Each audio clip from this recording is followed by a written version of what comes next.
Welcome to Thomistic Womanhood. My name is Gloria, and in today's video, we're going to be talking about 5 books I think every woman should read. I'm going to go through them rather quickly. Maybe I'll do a deep dive into each book later on, I don't know. But either way, these are the 5 books I think you should read. Man, there was like a bonus 6 one somewhere. There's so many good books. So anyways, I am going to be releasing a course on relationships pretty soon here. You can join it on the waitlist below. I'll put a link below, and then I'll send you an email when it's open if that's something you're interested in. It's basically going to be relationship advice for women of faith. And I'm just going to put in everything that I wish somebody had taught me. And so, to that vein, I have been getting out all my books, and I have been thinking about what I'm going to teach. And so it's gotten me thinking about what books do I think women should read? What would help them the most? And so this is my list. So, number 1, Fascinating Womanhood by Helen Andelin. This is a controversial book, and it's an oldie but goodie.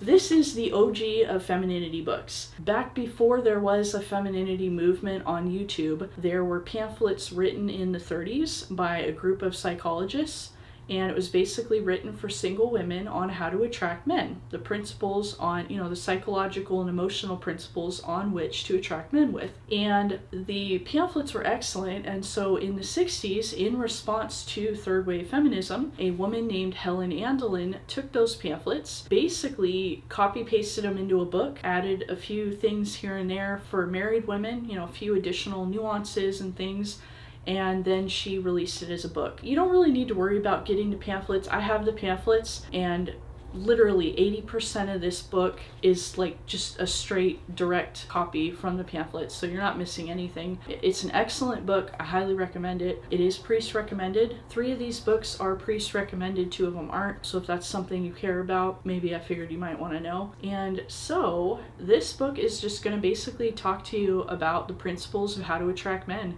Everything from how to dress, how to act, what are their emotional needs, how do men feel loved, how to bring back the spark of romance in your marriage. That's kind of what the purpose of this book was written for. But, it basically just goes under like, what do men find fascinating in women? When men fall in love, what is it about her that they really fall in love with? And this book really goes into depth on that and kind of teaches you how to be that kind of woman that a man will fall in love with. And I think it's an excellent book. Now, it's a little dated, and it's also written for married women, so there's a lot of kind of advice on how to just live with the man you picked. She does talk about cheating and alcoholism a little bit, and those are problems where as a single woman, that doesn't apply to you. You have not made your choice yet, and so you should think carefully about accepting what a man does. She's got a chapter in here called Accept Him at Face Value, and that's because this is written for married women.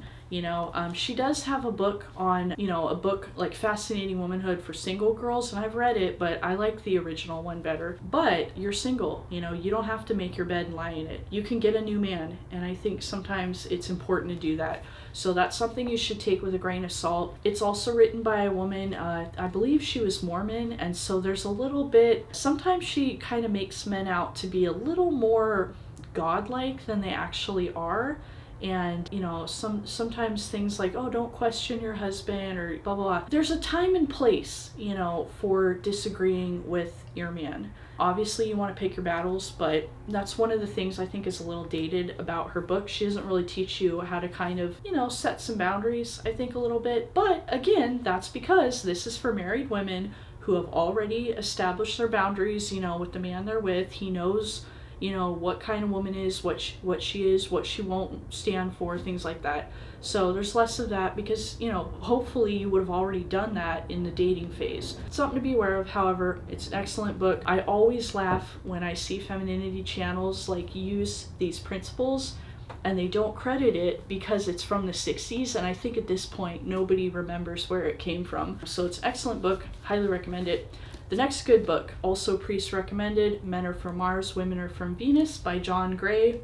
Another classic. It was written in the 90s. This is written by a guy who's a therapist, and he talks about communication and how men and women think differently. And this is an excellent guide. It says, a practical guide for improving communication and getting what you want in your relationships.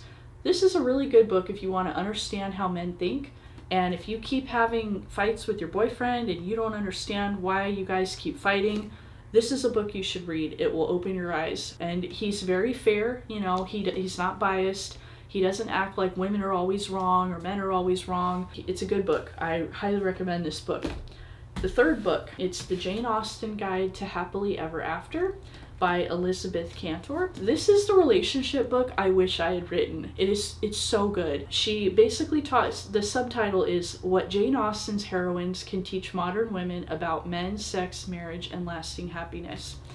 And it is an excellent book, especially if you're a Jane Austen fan. You're going to be familiar with the stories she quotes.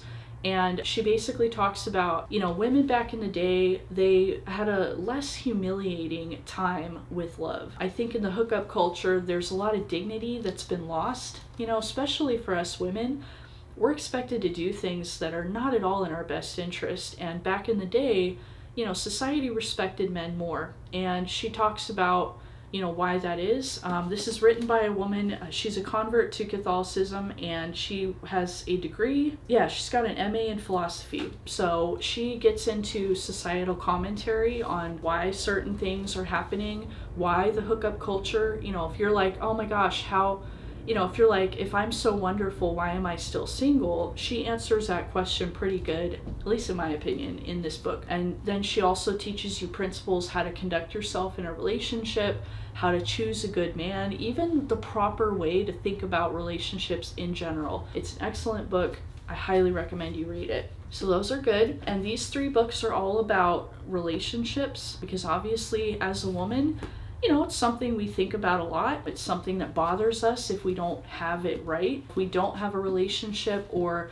maybe we fight a lot with our boyfriend and there's not as much love and connection as we're hoping for, it's really important to us and it's important to get it right. So these 3 books are going to help you with that. However, these next 2 books are, I think, just as important, but they're going to help you not so much in a relationship specific way, but they're going to help you have an understanding of yourself as a woman.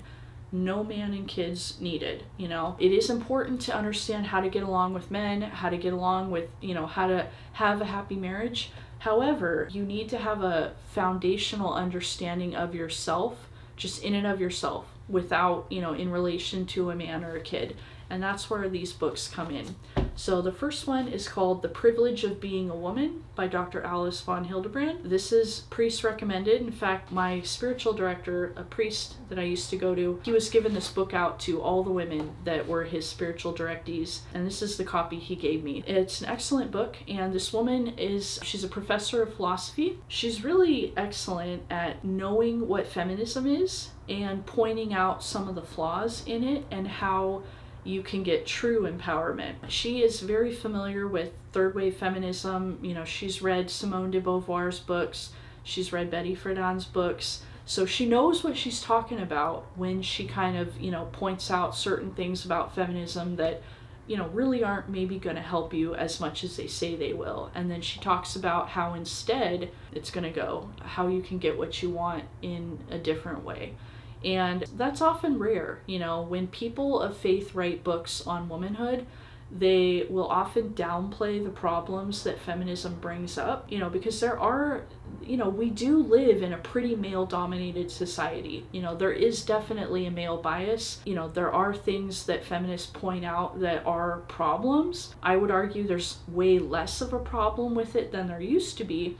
However, yeah, we do live in a society that tends to glorify masculine qualities more than feminine qualities, and she doesn't shy away from admitting that, She will acknowledge that, but then she goes on to show you, yes, even though society thinks that, it's wrong, and here's why. And then she goes into what a privilege it is to be a woman. The book is best summed up. This guy left an Amazon review for it, and he said, wow, I'm a guy and I read this book and even I was feeling envious of women. I wished I was a woman after I read this book. I thought that's very good. So yeah, it's an excellent book. I highly recommend you read it. The next book it's called The Nature, Dignity, and Mission of Woman, and it's written by a priest named Father Carl Stalin, or Stalen. I think he's Polish. I think it's Stalen. But anyways, this is the book he wrote. I'll make sure it doesn't glare. And basically, it's again the same thing. It talks about womanhood, but instead of being written by a woman, this time it's written by a man. So you're going to get a perspective on both, you know? And Father talks about the three aspects of the vocation of woman, and the book kind of puts them into, there's three aspects. He goes virgin, loving spouse, and mother.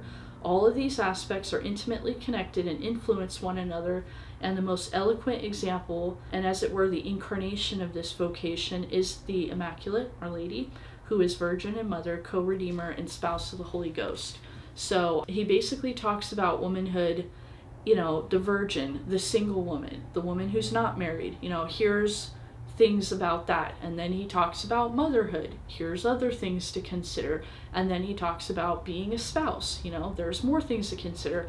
And he talks about it in a way that, you know, you don't have to be married to get something out of this book. And that's what I like about it, you know. And so he talks in the introduction, you know, he talks about where, you know, in the life of a young person, when they ask themselves, who am I really?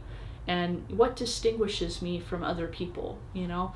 And so that's what he kind of goes into. What distinguishes a woman from other, you know, from men? And why did God make women the way he made her? What was maybe his spiritual purpose in doing that? You know, why did God make women different, you know? And it's a really good analysis of that. So it's an excellent book. I recommend you read it. So yeah, those are the 5 books. I hope that was helpful. I hope you enjoyed that. There are so many good books. So many good books. It was hard narrowing them down to 5. So, I mean, I am still on the hunt for a really good health book. I think as women, we should really understand like our hormones and our body and everything. So once I find one that I think is really good, because I've read some that they're okay. So anyways, that someday will be book number 6. But that's what I think is going to be really helpful for you, especially if you're a younger woman, or maybe you didn't have a strong mother figure and you didn't get a good formation on what it meant to be a woman. These 5 books are really going to help you. And yeah, so having said that, like I said at the beginning of the video, I'm working on a course for you guys. So if you want to get on the wait list and find out when enrollment opens for that, just go ahead and click on the link below. I won't sell your email address or anything weird like that. I will literally just email you when the course opens, so you're not gonna get any emails. So having said that, I hope this was helpful. I hope you learned something. If you have any questions, go ahead and leave me a comment, and I guess I will see you soon in another video.